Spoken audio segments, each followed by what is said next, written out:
Welcome to the podcast, Restore Yourself, Restore Your Marriage, where it's all about discovering the thoughts that get you in the mood, the thoughts that get you out of the mood, and how creating a deeper connection with yourself creates a deeper connection with your spouse. I'm your coach, Shelly Anderson, coaching you through life, love, and intimacy. This is episode number 144. Get your brain in the libido game. Hello, everyone, and thanks for joining me for today's episode. We're going to talk about a few different things today, but it's going to be about how effective our brain is when it comes to our libido, especially our desire to be intimate. And I think sometimes we underestimate how intricately involved our thoughts are when it comes to desire. A lot of times my clients come to me and they are frustrated, feeling like there is just something wrong with them. They don't have the desire to be intimate. They don't want to think about it. They're just not interested in intimacy. And I'm going to share a few stories and a few things that happened this last week that led to an incredible experience. And I want to offer that is available for everybody who's listening to this. And so we're going to talk about them. So the first story I want to share is just something that happened earlier today. And I actually, this is not super related, but I just wanted to share that I found something in the garage. My husband did. He found something in the garage today. It was just a little note card that I had written in 2020. And it said, skills to learn. In 2020. And on there, it said, produce a podcast. So I knew I would have to kind of go through the motions of learning the ins and outs of producing a podcast. The other one was to produce a course. I wanted to make a course that was about intimacy and the different aspects and how life coaching is involved and how our thoughts are intricately and intimately included. They're foundational. And so that was on my list for 2020 was to produce a course. And in parentheses, I wrote just the intro. I was being so generous with myself to say like, okay, just get started on the course, like just work on the intro. And then the third thing on there was like start a membership and include, a platform like Zoom or something. And it's funny to look at this list today and say, oh my gosh, I've done those things. And I just wanted to start this episode off by encouraging anybody who has goals, who have desires to accomplish something, whether it's in business or with your family or in your career or in your marriage, that sometimes just writing a goal down and starting the work on it, you may not realize that in a couple years, you just look back and you're like, I've done those things. That's amazing. Like those were just my notes and my goals a couple years ago. And now I'm on the other side of it going, oh my gosh, this is awesome. So for all of you who are working on a goal or a couple goals, like just keep at it. It is so fun to be able to see the efforts of your labors. Now, one of the stories I wanted to share was a conversation that Nick and I had with some friends of ours recently. It was just a few days ago, and we were in the thick of talking about life coaching. They had a lot of questions about it and, how effective it really was for us. And did we really enjoy it? And just a lot of questions. They were pretty new to the concept of life coaching, and so we were able to talk through a lot of different aspects of it. And towards the end of the conversation, I was asked a question that I had actually never been asked before. And the question was this: does life coaching help you live a better life? Now, my brain went nuts. My brain loved it because it was like, Oh, this is a new question for you. Like, this is exciting. I want to give you the answer. I have a million different things, like so many thoughts were coming up to the forefront of my mind. And it was happening so fast. I actually did not know how to answer. And I found myself kind of stuck for a second. And so I just blurted out, yes. Yes, it does help me live a better life. But I knew I was going to circle back later on in my own mind to this question because my brain was working so hard. And I said, I've got to come back to this and see what my brain gives me as the answer. And so we finished out the conversation and, we're able to talk about some other things. And so later on that night, I was like, okay, time to get back to that question.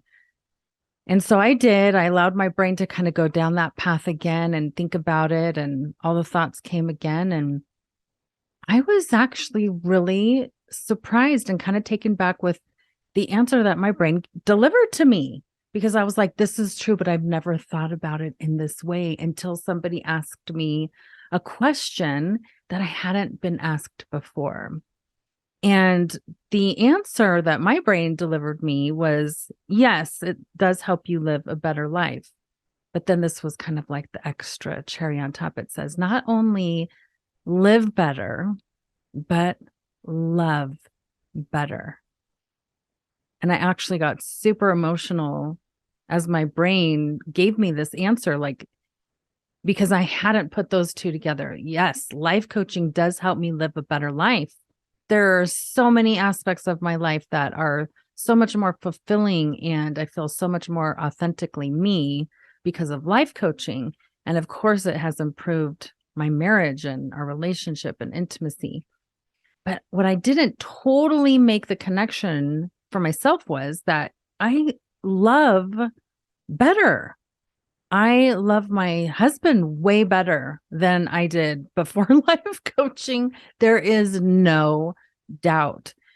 The skills that I've been able to learn from life coaching and the self-coaching model have been foundational in helping me love him better for who he really is and for his journey on earth and all the things he wants to explore and learn and create and develop.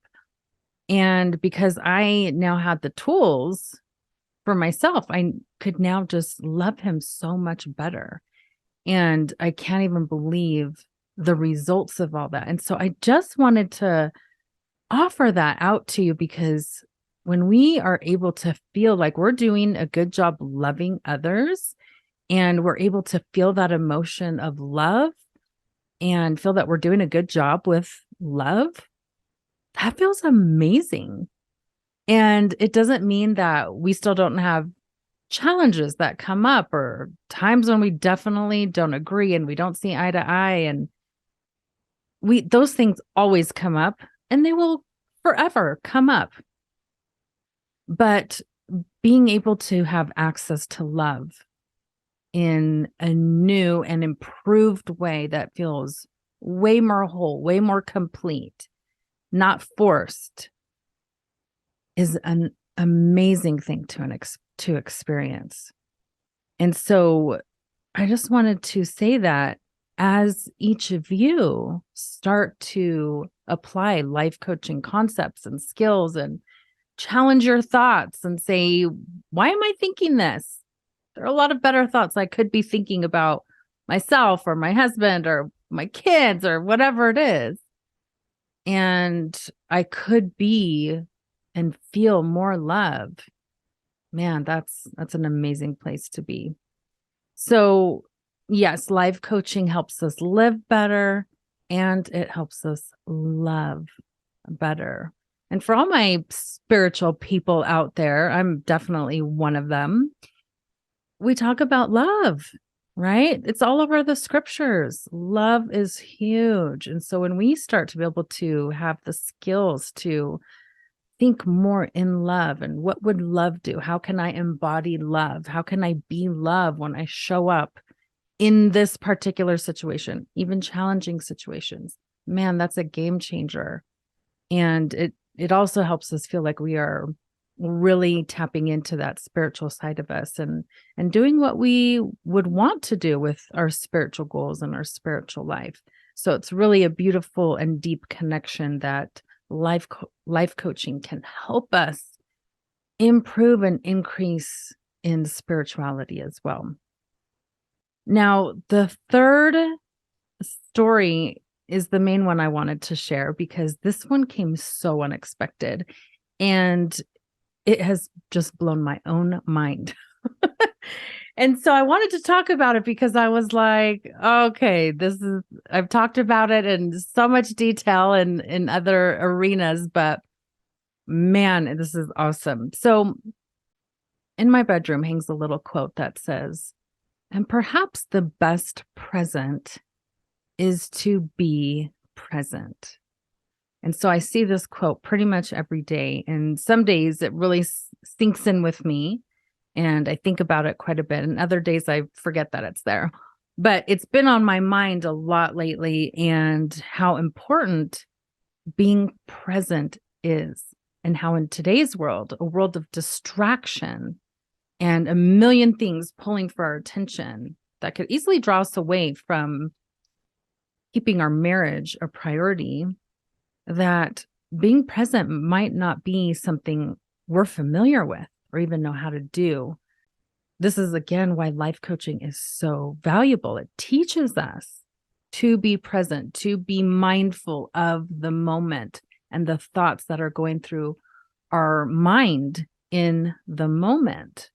And that type of awareness is a major skill.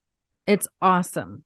The ripple out of effect of just being able to do that one thing alone is incredible. And so it also reminded me of my own experience with intimacy in the beginning of our marriage, where I was super distracted a lot. I have a very busy brain and it can think a lot of different things at the same time. And so it takes me being very mindful of my thoughts in order to really channel it and stay focused. And so I realized that in intimacy, my brain was all over the place. I was thinking about the to-do list, the menu for the week, when I was going to go grocery shopping, so many things that had to do with the kids, things that had to do with my health. My favorite one is like, I would remodel and redecorate the house in the middle of our lovemaking sessions. It still cracks me up that that's where my brain would go. Not that we were in the middle of remodeling. We weren't. Oh, anyways, but this is what our brain can do. It can easily be sidetracked. We can easily just feel like there's just too many things that need to get done and need our attention. And we think there's no more room to focus in on intimacy and to actually take the time to think about it. So for me, that was very important to realize that, hey, I'm distracted during intimacy. I'm not present even 20%.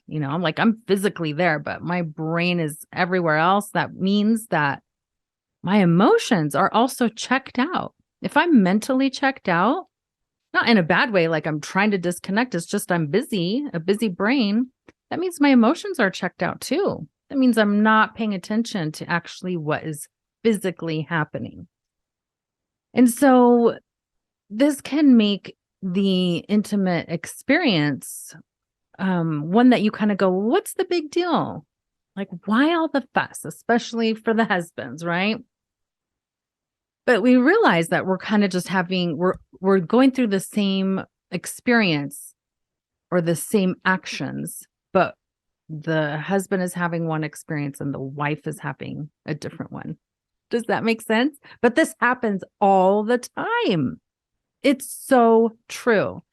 And I think sometimes we don't even realize it. I remember talking with a couple about a month ago, and this just blew their minds, especially for the husband. He's like, I had no idea that the experience for my wife was just so different than mine. Not that it was bad and horrible. It just wasn't what my experience was. And that thought had never even crossed his mind. So it's interesting to see how this plays out in our lives, right? If we're constantly a mom, like we're a mom for a long time. And so if we don't have this realization that we're thinking of the to-do list during intimate experiences and don't challenge that, we may never, or we may really struggle to ever feel desire, to have that natural part that says, I want to be close to my husband. I want to get intimate with him, not just like I need to because it's been a few days, or he really wants to and I want to be a good wife, but to actually tune into that side of ourselves for ourselves. When we can do that, something amazing happens. So I want to talk about something that happened the other night that's related to this. I think Nick and I had worked crazy hours. We don't usually do this. We're usually pretty aware of our time and our schedule, but we just had a lot to do. And we were just all over the place, even with the kids. Everyone had things to do, places to be. And we worked kind of into the night after the kids were in bed. So by the time we went to bed, neither of us were really expecting anything to happen sexually. And so the expectation was not there. We were wiped, both of us. So thinking that I would just fall asleep easily, I was surprised that when an hour later, my mind was spinning. I was just thinking a million things. And I was like, I cannot sleep. I had horrible insomnia. So I started thinking about intimacy because it's a topic I choose to think about on purpose quite a bit. And I want to just pause there for a minute, because it's not that I think about it naturally all by myself and don't have to put any effort or work into it. I do. And so this night when I had insomnia, I decided to think about intimacy some more, even though I think about it quite a bit. And it's obviously what I coach on. But I wanted to think about it some more. And I wanted to think about the impact of thoughts on my experience with intimacy. I just wanted to think about it. And I didn't have any goal in mind. I just wanted to allow my brain to think freely in whatever direction it went. And so I found that I started thinking about what I could do before having an intimate experience with my husband that might make it even more fulfilling for me and make me feel like our connection was even deeper. And so I kind of started asking myself that question, like, what could I do?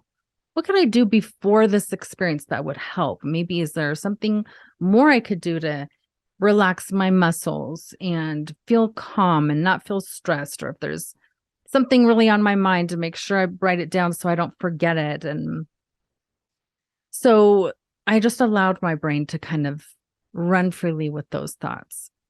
And man, was that a fun experience. And I'm not going to tell you all the things that came to mind because it was just so much. It's amazing what our brain can do when we kind of ask it some questions. It wants to deliver ideas to us. It wants to be helpful.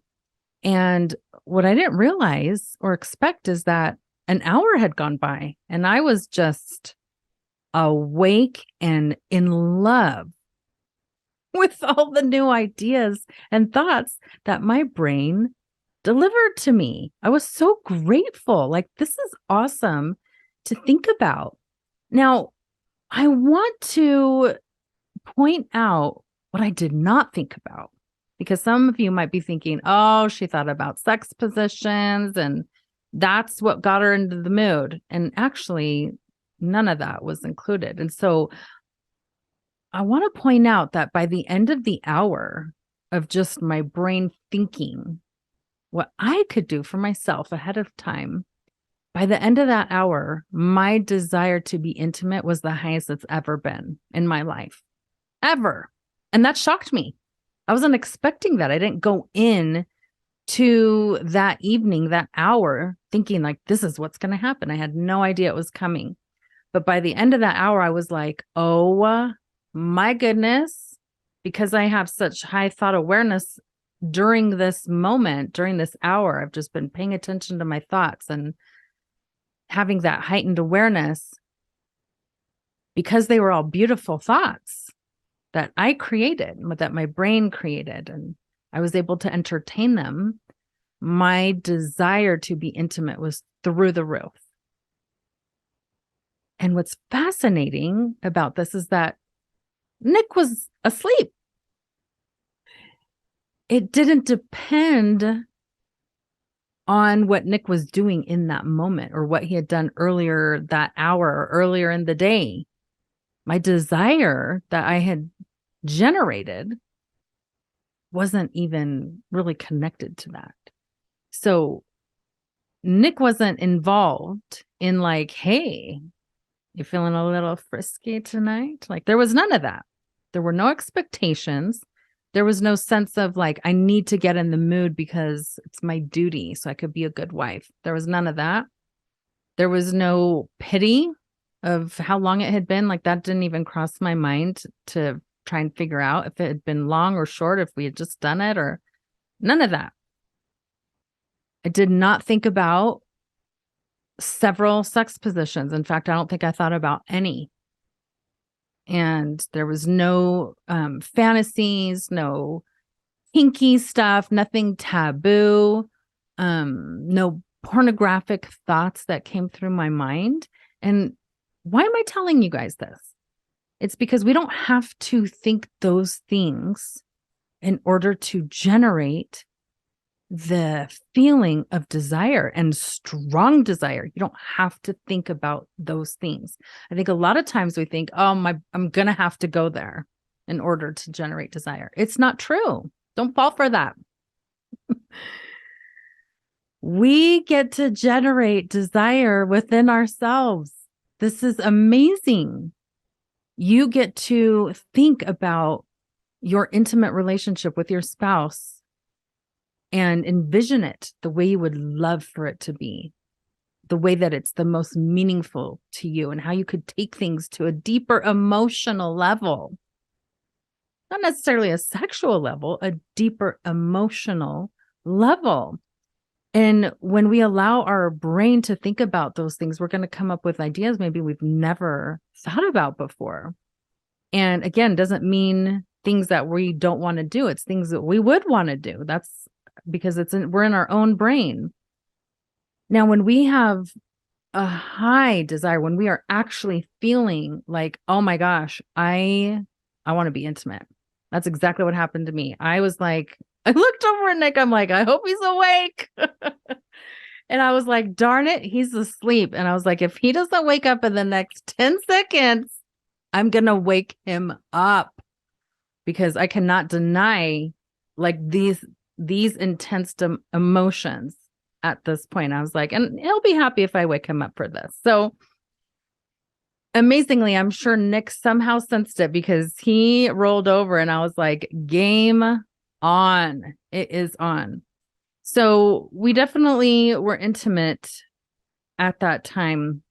And I want to just share with you that because my desire was so intense and so high, the experience was so much better. It was so much more fulfilling. And all the pleasure parts in my brain were like, yes, yes, yes, this is amazing. Intimacy is amazing. You definitely want to come back for more of this. And you might want to repeat this process next time to generate this level of desire. And I was so grateful to have such an amazing experience. I felt so connected to that emotion of desire and just experiencing intimacy to its full capacity with none of those other things involved. Just what some people would call vanilla, very vanilla, but some of the most amazing emotions were included in that experience. So now I can take some of those ideas that came to me during that hour that just filled me with love and beauty and desire. And I can just put them into practice. I can set them up. I can do them. They're not hard things to do. Nick doesn't need to be involved in any of them. It wasn't like it was a list of all the things Nick needed to do so that I could be in the mood. That's not how it worked. It was things I could do easily for myself. And so I just wanted to offer to you that this is so available to us. It's available. And sometimes we just need a little bit of instruction in how this can be done. And so just as a reminder, on my website at shelly.andersoncoaching.com, we have the Restoring Intimacy mini course. This is only $20. I know a lot of you have already taken it, but there's still some of you that have not. Jump into this mini course. It's less than an hour and you will get so much valuable information. And the other option is also to consider the membership, the Make It Meaningful membership. That's only $39 a month. And we dive into stuff deeply so that we can tune into who we are and show up in our relationships way more authentically with skills that make relationships work. So this next week, I want to see if you can give yourself a little bit of credit for the progress you're making towards your goals and to really try being present in the moment and to allow your mind to really think about what you would like to create with your intimate experience that would make it more beautiful or more romantic or more meaningful for you on an emotional level, and see what that does for your emotions. Be aware of your emotions while you do that. Because remember, the more you restore this type of intimacy with yourself, the more you restore it with your spouse. Thank you so much for listening today, and I hope you will join me again next week.